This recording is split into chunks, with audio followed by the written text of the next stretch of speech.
Okay, very well. Okay, welcome everyone. I'm Giuseppe Basile. I'm also known as the FIPS Talker, and today I'm going to talk about filters for successful trading. This webinar is an advanced webinar, and you can, as usual, you can stop me, excuse me, at any time, and should answer questions as well. I'm always very happy to answer your question. This is part of my series Key Edges in Modern Markets. And before I get into the meat and nitty-gritty here, I want to remind you that this Thursday I will be in San Francisco at the Money Show presenting a speech about how algos and moving averages influence price, which is part of my recent research. I'm researching a medium and long-term system that uses both algorithms and moving averages. So just for you, if you'll be around, and if you're not, you can always subscribe to my newsletter, and I usually share the presentation as well. Risk is trader's job number one, and if you please, if you are watching the recording, stop the recording now and have a quick look at the risk disclaimer. As you know, I consider risk very, very important. Actually, it's trader's job number one. We manage risk first, and then we think about gains. My bio, I won't spend time on this. You can review my work, and most of you know me already. These are some of the research papers I've written so far for IFTA, particularly with the Italian chapter. I'm also very active with the Canadian chapter as well. And as I mentioned, I'll be in San Francisco this Thursday, and as you know, I'm active as a premium contributor to FX Street as well, and now also with the Canadian Society of Technical Analysts. So let's look at the content of this webinar. I'm going to first of all review some of the charts, give you an update on the Euro Japanese yen, what's going on, silver, SP 500 dollar index. I'd love to cover more, but obviously for time reasons that's not possible.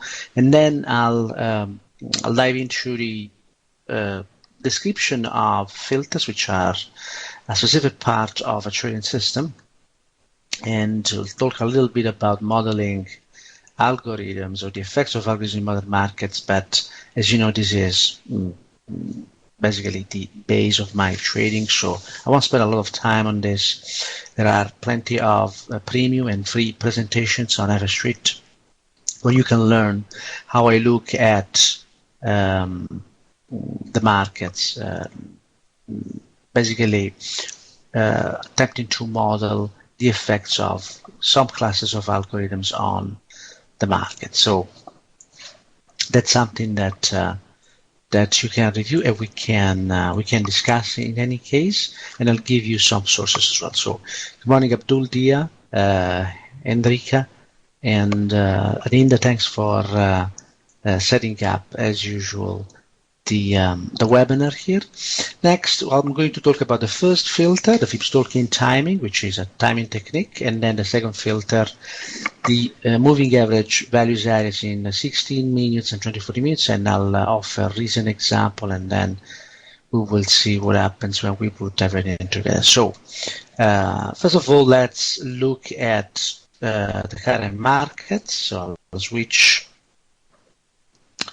on my trading platform, and I'll start from the SP 500 to look at what's going on at the moment. And here I have prepared some of the latest measured move that I've been following the last 2 years, and all these calls and measured moves have been presented on FX Street before the fact, so you can go and review.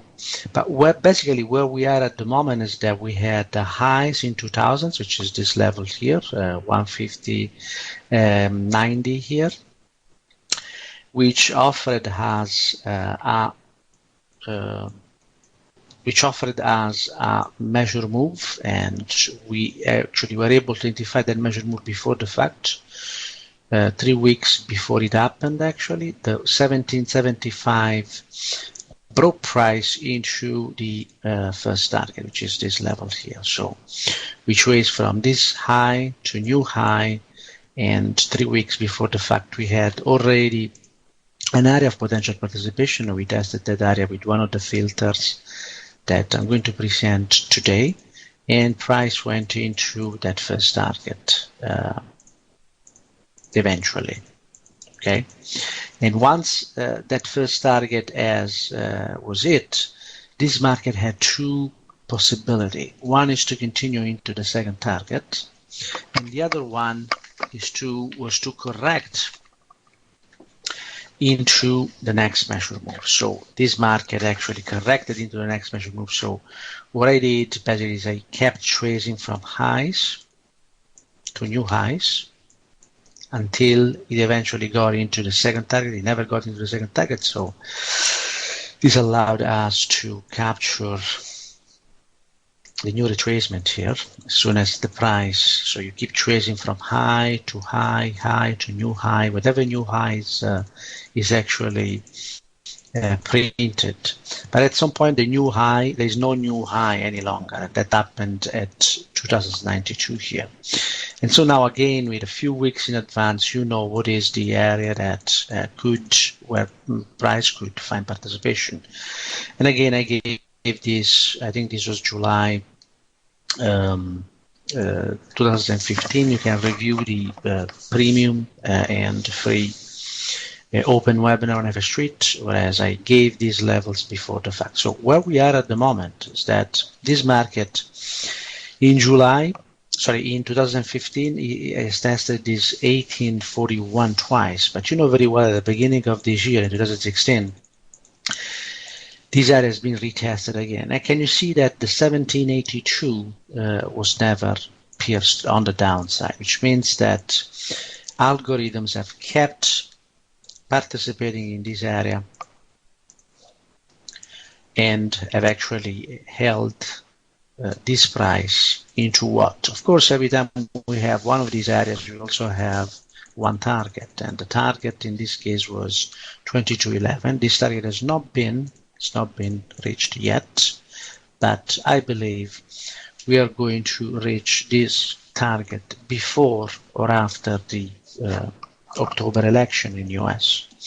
And it appears that this target could be respected, could be actually reached very, very soon. Now, can you see when you have the power of analyzing price using the potential effect of algorithms that, you know, if effects like the Brexit, you know, are not that important, because we know already that we are within a measure move that has the potential to bring price into that first target, and that's exactly what's happening at the moment. Okay, so this is an update for this market, and of course, this is an extension, so there is a possibility for this market to reach a second target, and the second target is much higher, and I'm going to show. So the second target is actually in the 2400 area here. So this market could actually continue higher for some time. Okay. So next, I wanted to review the dollar index, because the dollar index, it's obviously very, very important. The dollar index, as you know, it's an index that reflects a bunch of currencies, and the euro dollar being the most important one. 64% of the dollar index is euro, represented by the euro currency. And those who follow me will remember the way we model this market for a better part of actually almost 2 years here. And this market has tested the 94.50 for 6 times, and eventually, the first time in May this year, we saw this area fail, which means that the at this stage the longs were not capable or willing to actually keep pushing or sustaining the dollar index in this area. Now there are two potential things that could happen. First of all, we know very well that whenever a sequence of measure moves fails, and we saw that sequence starting already in the last few weeks. Why? Because the opposite measure move from lows to highs is clearly underway here, and we saw the market getting into this 96.84 and actually finding participation on the short side. Initially, almost to the tick here, and then we saw this price getting into the area but being rejected. So we know that then we have two information here which are very, very important. The first information is that the weekly long, as represented before by these trades here, are not interested in pushing this price higher. And at the same time, and now seeing weekly shorts or daily shorts being very active and pushing this price lower. So unless this price actually reacts within this area and finds participation now, what we have to anticipate, unfortunately, depending on how you see it, is that if price does not find again support in this area, what will happen is that we have a first target here already in place, which is going to mean for the dollar index to move back into 89.60 area here, which is this level here. Okay, so far there is nothing negating this scenario here. There is nothing that negates that. And if price gets below 92.83, we're going to see that almost for certain here. Okay, so what are the implications of this? Obviously, the most obvious and immediate implication is in the euro dollar, because the euro dollar, if that's the case, should continue its move higher, which is also in line with the analysis. I won't review the euro dollar today, but keep in mind that this lateral move could resolve in a continued move higher here because of what we're seeing on the dollar index. On the other hand, I'm very interested in showing an updated view on the on silver here, silver's futures, which is what you see on the screen here. And let me check if there are any questions there. If you have any questions, as usual, you can write them down, and I'll be very happy to answer them. So this is a very technical market. And when I say technical market, it means that it responds to the way we model algorithms and the effects of algorithms very, very well. And in fact, we had initially in February, and then in the February and then April, we had this measure move from lows to highs here. And again, which way is this before the fact? This is the weekly time frame. We had this 1505 before the fact, and as I'll show you later on, and you can go back and review the videos of the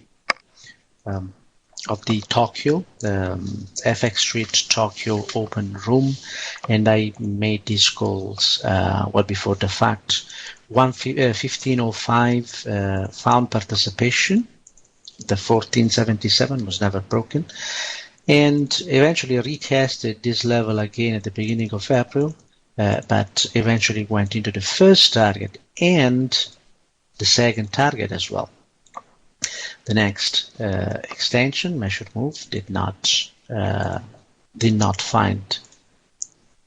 I need to, of course, sorry. I need to. When we have higher high, of course, what we do, we just trace from highs to highs, and initially this area got participation, but then As you can see here, the market went below that 1692, and so our rules tells us that the market can retrace all the way into the trend continuation area here, which is this level here. And eventually, after 3 weeks, so we knew this level before the fact, 3 weeks plus before the fact, actually 1 and 2, 3 weeks, because the failure came on this bar here. And now that this market showed participation again at 1602, we knew we had already 2 new targets, the first target and the second target. And eventually this market went very quickly into the first target, and eventually even the second target in 2 days here. And after that, we saw the same story unfolding. So we saw highs to highs. And, the market again tried at 1968, but then it pierced the 1932. And again, what we know is that now where this market is going to retest the 50% again. And very technical market and that's where we are at the moment. And I've been mentioning these measure moves for some times, and that's exactly where we are in this market. So I do not believe that this market will find any kind of support until we get at least into 1751. Okay, so again, this 1, 2, 3, 4, 5, 6, 7 weeks in advance, and will be many more before this market gets into the 17 level, for us to know how to where this market can find participation. Note that, and I've not mentioned that, and this is going to be one of the filters I'm going to present in a moment. Whenever we have a level, like a 50% level, we do never blindly buy the level. I have another technique, which is a filter, which we can use. We have multiple filters, actually multiple timing techniques that we can use to establish when and if we should be entering at that level. Okay, so whenever you see this 50% level, you never buy blindly at those levels. Okay, any questions so far? If you have any questions, please write them down. Finally, so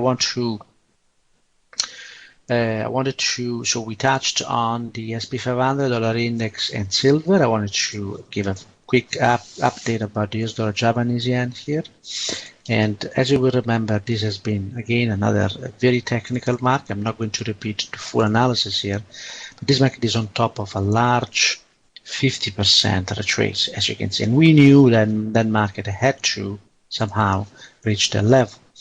The new trend has started at when the market tested to 120, 121 here, which were pressing to the first target, and eventually the second target and below.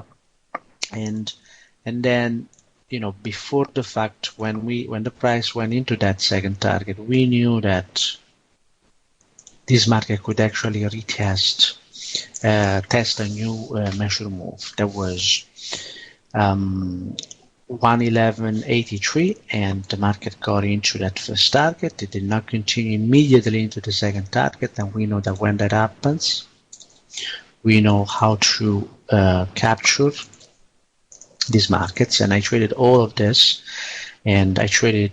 I'm going to give you all the references for accountability, where I made all these calls before the fact.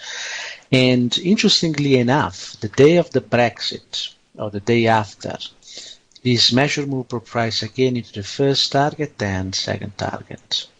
Now the second target was right at the day of the Brexit, and that's why I always say that news tend to confirm positioning or targets, or help price to reach targets of position that algorithms have already taken. Now the next measure move failed, and this is also an application of the Phipps Tolkien timing, and we can see that later on. And so this is an indication of the fact that there is participation at these levels.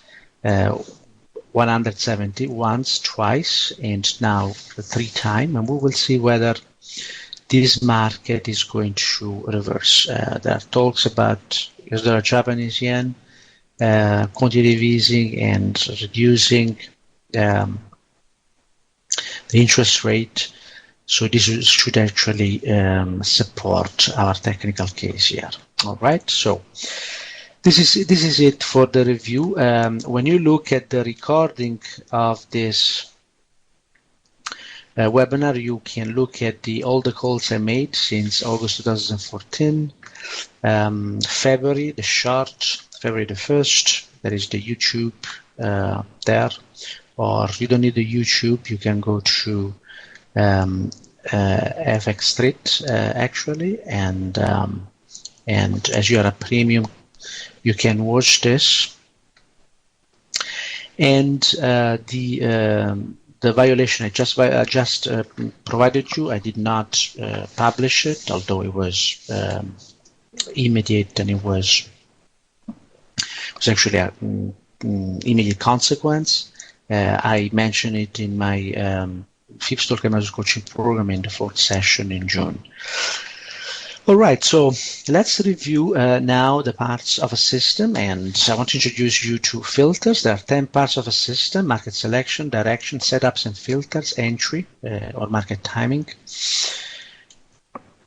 protected stops, re-entry, exit or profit taking, position sizing and management, portfolio selection, and multiple systems. Even if you are not, if you do not trade automated systems, you have to learn the parts of a trading system. You have to be very acquainted with them because that's the only way to mimic a system. Is the only way to be successful in the market. Now let me focus a little bit and very briefly on setups and filters. So what is a setup and what is a filter? So let's look at setup.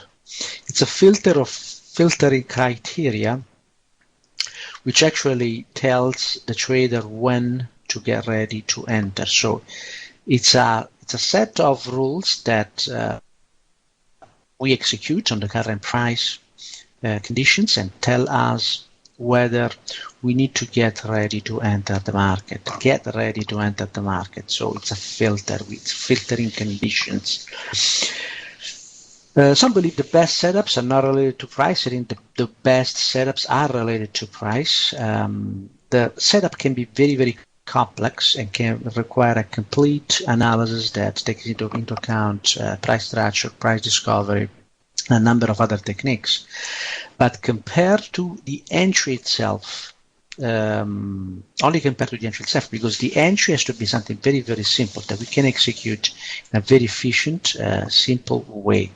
An entry should just be a price level, and when the price level is reached, we enter the market. Now, in the context of the Fib-Stalker methods and in my method that I use, the filtering criteria is represented by those 50% level that I showed you before. Whenever you see a blue line on my charts, that's a 50% level. It's a Fib-Stalker level, and it's a way I filter opportunity, because when I have a level like that, it means that there is the potential for a potential bounce from that level. Sometimes this information or the setup also requires price, what I call price discovery. I'm not going to get into that in this webinar. And the Fib-Stalking timing is actually something that could be integrated into the setup. I consider it a filter. And generally, a filter is something different from a setup, because a filter actually modifies the setup. So actually, a filter introduces new elements that change the way we decide to enter. And so that's a definition that you can bring with you. So this is a definition of the setup. Now let's get into more detail into what is a filter. Now, filter, it's something that I've known I've been introduced to the concept of filter by Van Tarp, and this is one of the definitions that he has in his model with which he tackles trading systems. And filters can be, I consider a timing technique, a filter. And for example, we can have a Phipps-Tolkien timing, price discovery techniques, or even moving average to be used as filter. And basically a filter, what it does, it modifies, as I mentioned before, modifies a plan or a setup when certain conditions are met. Now, some people like to include the definition or execution of the filter within the setup. So imagine the setup as a set of rules that have to be met before you can say, yes, I have a setup for this market. And a subset of these rules could be a filter, could be, what we call a filter, which means that, for example, with the first 3 rules, identify the opportunity, and then with the next 3 rules, identify how to time that opportunity. So filters anyway are not setups. I don't consider them setups because I want to have a setup that never changes. See, whenever I identify that 50% level, for example, it never changes for me. The line is there. And whenever it's tested, anytime price gets into it, I cannot even change that line any longer now because it has been tested and it has shown me participation from classes of algorithms I follow. Okay, so for me, the setup has to be something that never changes, fixed, while the timing, the filter and the timing is something that changes the setup. It adds information on when or whether I should enter or not. Now, in the context of the Phipps-Tolkien Methods coaching program as well, I consider, as I just mentioned, filters separately to model timing techniques. And the filter model additional rules for the Phipps-Tolkien time, which is one of the timing techniques. As I mentioned, the 50% level never changes. And filters, in a way, help me to add complexity and model price dynamics on top of a setup that never changes. So if you have a setup and any kind of setup, also setups that I don't consider maybe very reliable, like previous high or previous low, that's still an area that you can consider for an entry. And then on top of that area, you add filters, rules that actually help you establish whether you want to enter or not. Okay, and Abdul, I see, has a question. That is a setup, a subset of filter. I would say the opposite. Now, again, if you model filters within the setup, yes, a filter becomes a subset of the set of rules of a setup. But as I mentioned, I tend to consider filters separately, and the reason I just explained it here, because I want to have setups that never change, because the setup comes from a set of rules that identifies an area of interest for me in price. And on top of that, I will add to my filters rules that actually specify additional information, allow me to modify the setup or filter what the setup is giving me, and so that I can establish, yes, I'm going to enter here on this 50% level or whatever setup I have, or I'm not going to enter. So filters are then modifiers of plans, and they actually also specify or allow us to specify entry levels and stop loss levels and help creating plans for re-entry.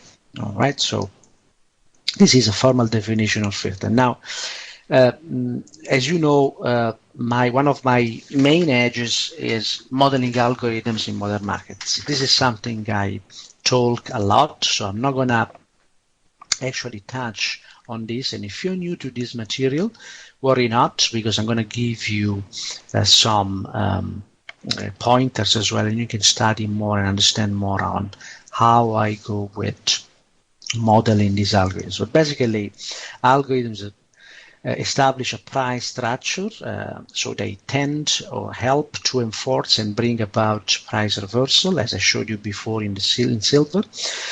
They help enforce and maintain trends, and this happens in all time frames. Now, there's a caveat here: all time frames of high volume markets. Okay, that only holds for high volume markets. Why that? Because why high volume? Because only on high volume markets we actually have enough volume for these classes of algorithms to be active. And algorithms also take profit at specific levels. And I think I've showed you an example before when we looked at the second target being hit the day of the Brexit on news, just almost to the pip there. Of course, it's not to the pip, but very, very precisely there. And that happens more often than what you can actually, what you will actually believe. Again, some methods to model effects of algorithm price, like for example, Hipstoker Methods Coaching Program, only use high volume markets, and not only are simple, but they're also surprisingly exact. Now, again, I'm not going to talk about the details of what are the Fibonacci levels I use. I only use 4 levels. Again, here are the pointers for you. Traditional and new uses of Fibonacci in modern markets. This is an open webinar on fstreet.com, May 2014. You can go and you can review that. I actually strongly suggest you do that. Now, we modeled the market with 50% retrace, as I mentioned also in the example before. And again, in this presentation, you can find some examples on all high volume markets, whether they are Forex or they are futures or high volume stocks. You will find these models working very, very well. Now, when the market is extended, you saw me before tracing from highs to highs or from lows to highs, and that's the way I model extended market. Okay, and again, if you go back to the recording of the presentation, look at my previous example when I reviewed the 4 markets before, I used extensions to actually model this market. Now, again, I'm not going to repeat myself on this because I touch on this a lot. I also touch on this and other ways. There are 6 different ways of modeling price on my Hipstoker Methods Coaching Program. And this is another example in case you need. There is a low. There's a low here. And again, I'm going to show you this after the fact, but I always do these choices before the fact. Okay, so lows to highs, there is a participation in this area here. Price gets into the first target and eventually second target. So this allows us and enables us, entitles us to trace from high to new high. And we get participation again and price into the first target. Okay, so this is a traditional measure move. This is an extension measure move. Okay, so why this is important? These are some of the basic models I use to model the markets. They're not the only ones, but there are some of them. I have another question from Abdul. For stock, what kind of volume are you looking for? Great question. Abdul, I do not look at volume for the decision. To screen which stocks I look at, I'm looking for 1 million shares exchanged every day or more. Okay, so it's going to be 1 million plus. Great question. All right, so if you want to learn a little bit more about how I go with these traces and why and what are the Fibonacci numbers I use, how they are derived, you can definitely go back to FX Street and look at the previous webinars, 2015, and also especially 2014, and one of those is certainly traditional new use of Fibonacci modern markets that you want to review and you want to take notice of. If you have any question, you can always write me at fibstalker@gmail.com. Now, are these choices relevant? Well, they are very, very relevant. And in fact, believe it or not, and I wish I knew this at the time, well, I'm not that old, but see, the crash in 97 could be modeled by tracing from the high in 72 to the high we saw before the crash in 87. And it is not a surprise that the market eventually got into that area and there was participation. So this market then went from 22, 20, and this is the SP 500. I'm using the cash here, but basically this would be the equivalent of SPY 22.5.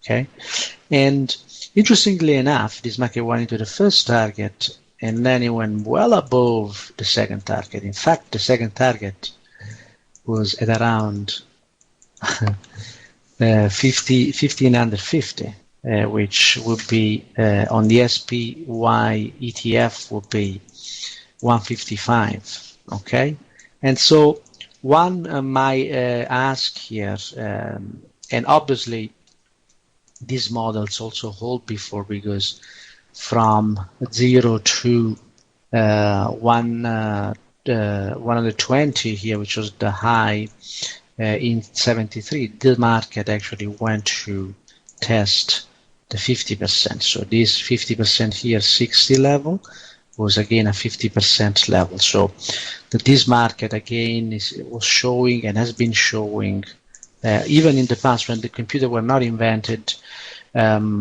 it is showing the same patterns, which means that somehow these algorithms have captured something fundamental about the market. This is very important. Traditional measured move, extension measured move. Okay, now the next measured move was, of course, also an extension. And how we would capture it? By tracing from highs to the high at 115.50. And if you're asking yourself if that worked or not, I can tell you there was a violation at some point, and that violation came exactly at 80:38, July the 26th, 2002, which means that the whole sequence from the very beginning of the US market 215 years ago had a 50%, an extension, and then another extension that failed. And when it failed, where the market went? It went to a full retrace from the very beginning, 0 to 115, and we saw this market actually trade within an area that was between 700, 800, and 700. Okay, so the 50% retrace that we saw in 2003 and again 2009, it's an historical 50% retrace of the last 115 years, believe it or not. We will have, and now of course the market is much higher, okay?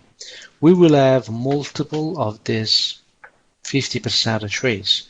And keep this in mind for your investing as well, that whenever you will see a 50% retrace in the overall market, that's a good time to buy long term. Abdul has another question here. Why time is not part of Algo's algorithms? Because we don't know, based on my experience, we don't know when the market and how quick the market can move. So I could not find any way to factor time into the method. And I think silver offers here an example. You can have a market that sometimes moves very, very quickly and then kind of goes nowhere for a lot of time, and then it moves quickly and goes nowhere, and and then sometimes very quickly gets to targets. So we don't know how the market is going to change pace, and there's no need to factor time into the method. obviously time is money, so obviously you want to market, you want to enter here and you want to exit after a few weeks with good gains, but that's not always the case. And we don't know that. We don't know what the market is going to do and how it's going to move. Okay, Abdul, I hope this answers your question. So how did you find this very interesting? I mean, I find this very, very interesting. And actually, I think, we actually saw a 50% retrace in 2003, 2009, and we're going to see much higher prices now before we get another event like that. Okay, we are in for exciting times, guys. Whatever the doomers might say. So does it apply to current markets? Yes, I showed you also already this price when it did the price review. So let's look at the first type of filter. I talked about this also in my July 2015 FX Trade webinar. This was July 15 pounds. You remember that these levels here that were known, the 1841 level was known before the fact, a few weeks before. So I was ready to study and look at how to trade this level. And this offers me the opportunity to introduce the first filter. Remember, the filter is a set of rules that helps us deciding when to enter and how to enter. Now, if you have a 50% level, and we believe that there is structure in price, which is actually modeled by this sequence of measured moves here, right? Then one should think why we could we apply actually this same modeling to the smaller time frame? What I'm trying to say here is that if we have this 50% level here, and this is the result of modeling a sequence of measured moves on price, can we apply that same technique on the counter trend move here? Okay, why this is important? Because if we can demonstrate, and I demonstrated that the same sequences happens on the smaller time frame, then maybe we have an opportunity to use the knowledge for timing. And how? If we have a sequence of measured move here, and we know that there is a 50% level where we could get participation from algorithms who are working on that time frame. In this case, this would be the weekly time frame. If that participation is strong enough to break the sequence of measured move that we have identified in the counter trend sequence, then maybe we can conclude that if that move is strong enough to break the sequence, that then we can actually conclude that the participation of the longs, in this case, is stronger than the participation from shorts. And now, by modeling the effects of algorithm on a smaller time frame, we can actually have a predictive and prescriptive mechanism to identify when to enter the market. So this is very important. And I'm not going to go into the complete explanation of how the Fibstalking timing procedure has to be executed, but this is the main concept for you, and I hope you appreciate the power of this idea. This idea is saying we have a sequence of measured move on the larger time frame. We also have a sequence of measured move on a counter trend move into one of those setups. Can we use the consistency of the sequence of those measured moves to establish when to enter the market? Very, very interesting. And I found this very, very interesting, because the idea here is that if the participation from the larger time frame counter trend, because we are trying to pick bottoms here clearly, right? You understand that we're trying to pick bottoms and try to maximize our reward to risk. So if the sequence of measured move breaks at some point because of the participation from the larger time frame, then we can conclude that the participation from the shorts here it's no longer strong enough to keep this market moving lower. And that's what we want, right? We want to have a confirmation that tells us that allows us to say, okay, the low is in with reasonable reliability. And you can review this specific example by watching the September 14, The Journey to Profitability and then to Trading Consistency, where I analyzed and timed that. I want to analyze the timing of silver futures that we saw before. The first measured move, the 50% level, was a low to high. And there was participation in this area, right? The point is, how do I establish when to enter? Do I buy blindly at 1504? No, never. We need to see some participation from the market. Now, on this daily time frame here, I'm showing you the sequence here that I've used to confirm whether this was an entry or not. Of course, there are techniques, and that's part of the advanced stalking time, that allow you to go down time frame. So you can go from daily to 4 hour, and so you can get a better reward to risk. But here I'm just showing the concept. Can you see that only when this sequence has been broken, and where it has been broken? It has been broken exactly at this level here. When this sequence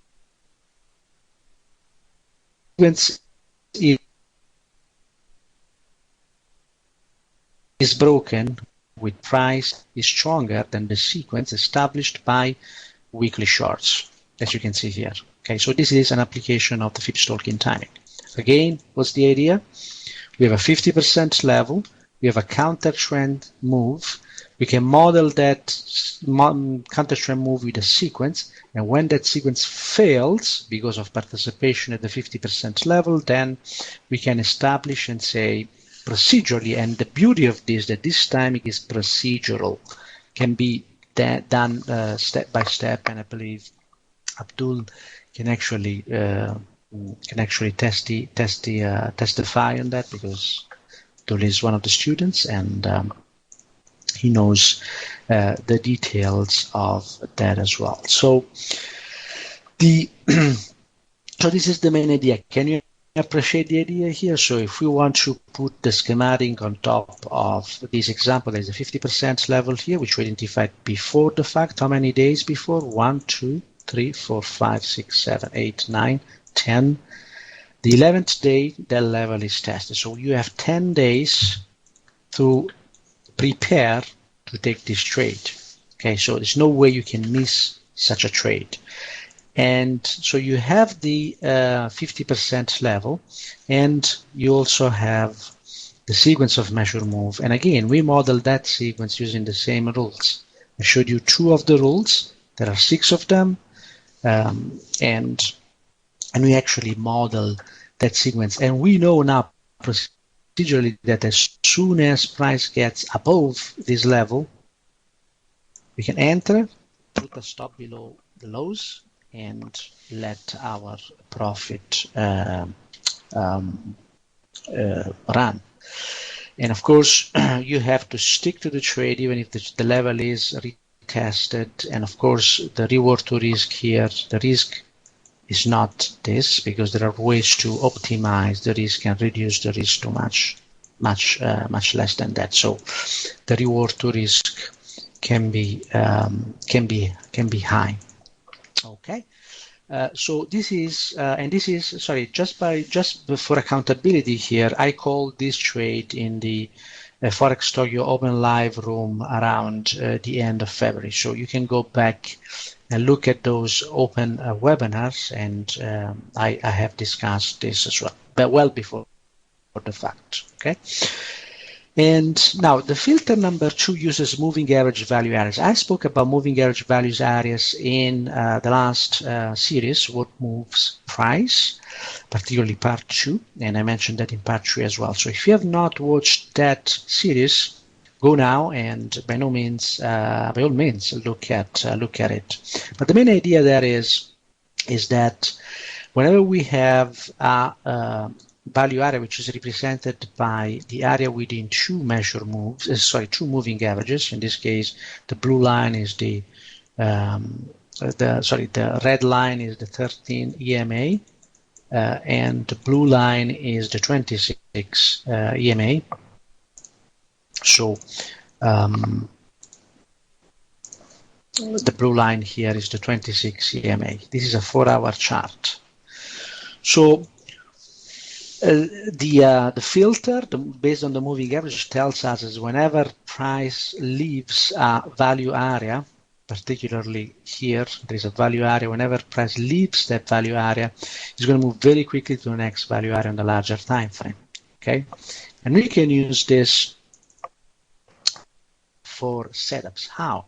Because we knew in this specific example that there was a 50% level here, and there was the potential for participation on the downside. Now, how do we use this filter for timing? Basically, you could say whenever this is 4 hours, whenever this price gets below the blue line here, this price is going to move very, very quickly into the red line of the larger time frame. So this is 4 hour, the larger time frame is daily. And now we can say, if we enter here, we could partially exit here and, for example, exit 50% of your position and then put a stop above highs here. Okay, and initially have a stop above the highs. So I'm not going to repeat what I've repeated in what I've said in the move price here. So go and review that. But what I want to do is I mentioned in that context, I mentioned the general rules that we use. The first rule is that whenever a value area is broken or stops behaving as an obstacle to price in a time frame X, price will briskly move onto the next value area in the time frame X plus 1. And we saw that very clearly in the example I just showed you on the 4-hour time frame here. What we use this for? Well, first of all, we use this most importantly for risk management, right? Because if we know that the market is going to move very, very quickly to this next red line here at the start of the next value area, then we can actually manage risk with that because, we enter here, we take some partial profits at this level, and we keep riding this market lower. Why? Because remember, there has to be a condition, which is our setup. This is a filter, but the setup is this one. The setup is a short setup that we have here. Okay, and now the beauty of this is that this can be applied on smaller time frames. So if we look at this setup on the 4-hour time frame, what happens on the 16 minutes? Well, that's what we see on the 16 minutes and the 60 minutes, so the hourly. And we see basically the same thing. And now you can say, okay, whenever price gets below this level or below this level, I'll wait for price to get into the next value area. Now, this value area here is the 4-hour value area, H4, while this value area here is the 60 minutes. Okay, so can you see that you can apply this in a fractal way, because obviously price behaves the same way in all time frames. And so if you are more prone to short-term trading, you might want to use the 60 minutes and you say, I sell here, I buy back 50% of my position here, I put a stop here. Initially you put your stop here. And that's exactly the same concept. So application of filter 2, it's quite interesting, and you can do that on 4-hour and 60 minutes as well. Okay, there's more to it, but these are the basics. Now, what happens if we add filter 1 and filter 2? Well, a lot of fun, because now we have even more confirmation, and you can clearly understand that we can get better entries sometimes, or more confirmation, and so more confidence in our trade as well. So let's look at silver, and let's look at the first test here. And I showed you the timing using filter 1, which is the fifth stalking timing. This market also has retested at 50% level. Second tests are dangerous tests, but can be successful tests, like in this case. Now let's look at the first test. So we're going to look at number 1 here now. Okay. And what we have there is we had a situation like this. So this is the 50% level, which is somewhere just above the 15 level here. So this is the 50% level. Okay. Whenever price gets below that level, you can see that there are still value areas here which are opposing price. Only when price gets above this level here, so the price gets into this level and then below, and then it comes back. Whenever it gets above this level, you could say, okay, I can use filter 2, and actually I'm gonna enter here, and I'm gonna exit at half of the position, 50% of the position at the next value area, which is the 4-hour value area. And then you would put a stop somewhere, either below lows or whatever low allows you to close the position at break-even if the market goes against you. In this case, the market never goes against you. So you could have entered here at a level that is even better than the filter 1 level, although I always like to have filter 1 confirmation as well.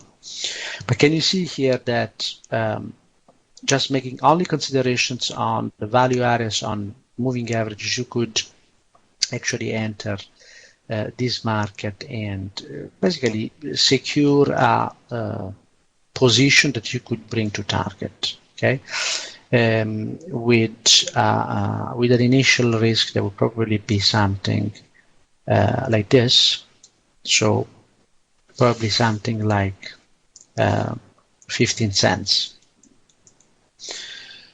And the second example, I have another question here from Abdul. So value areas have to be far enough to get a Phillips trade. Very well. I wouldn't say that. I wouldn't have said that better, Abdul.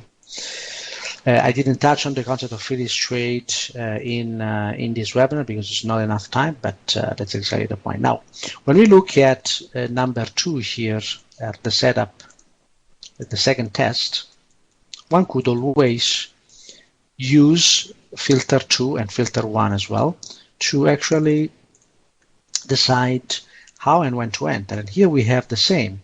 You would never enter this market if the value area are opposing price, because the most probable outcome for this market is just to continue lower, to be rejected from these areas. So what you do once you have the market reacting to those levels and seeing that there is no follow-up and no continuation lower and the market comes back, that's when you want to take action. And in this case, you could actually buy at this level and sell partially at this level, or buy at this level here once the market comes back above the 26 EMA on the 60 minutes and buy there and exit a part of it at the beginning of this area here. When you do that, you have the opportunity to, if this is your gain, you have the opportunity to actually bring the stop below a level which is the same level of price move before you took partial profit below your entry point, and that's where you can bring your stop so that you can have a free risk trade if the market comes back to your entry point and below that. All right, so this is basically what I wanted to tell you. I hope you found this interesting, and I just want to give you my contacts here. phipsocraterading.com is my website. I'm in the process of renewing it. I'll be launching probably end of October, beginning of November, a new session, parallel session of my Phipps Management Coaching Program. Among the premium products, you can find some of the products that I offer. Particularly, I offer the Feedstock and Metals Coaching Program, and I actually am going to launch a new service soon. I'm in Winning with Algos community, where I also provide signals and analysis twice a week. So thanks a lot for your interest. I mean, if you have any questions in relation to this presentation or the Feedstock and Metals Coaching Program, let me know. You can go again on the website. Still, you won't find all the information there as we're working on it, but this is it for today. So thanks a lot. I hope you found that interesting. Thanks to Adinda, Abdul, Al, Dia, Hendrika, and I hope this was interesting. There's much more to this, of course, and you can actually review the material on FX Street as well, related to the premium webinars. All right, so thank you and have a great day. I'll see you next month for continuation and new series on how we can use algorithms and other techniques to take advantage of price and create opportunities. Thank you very much. Bye-bye now.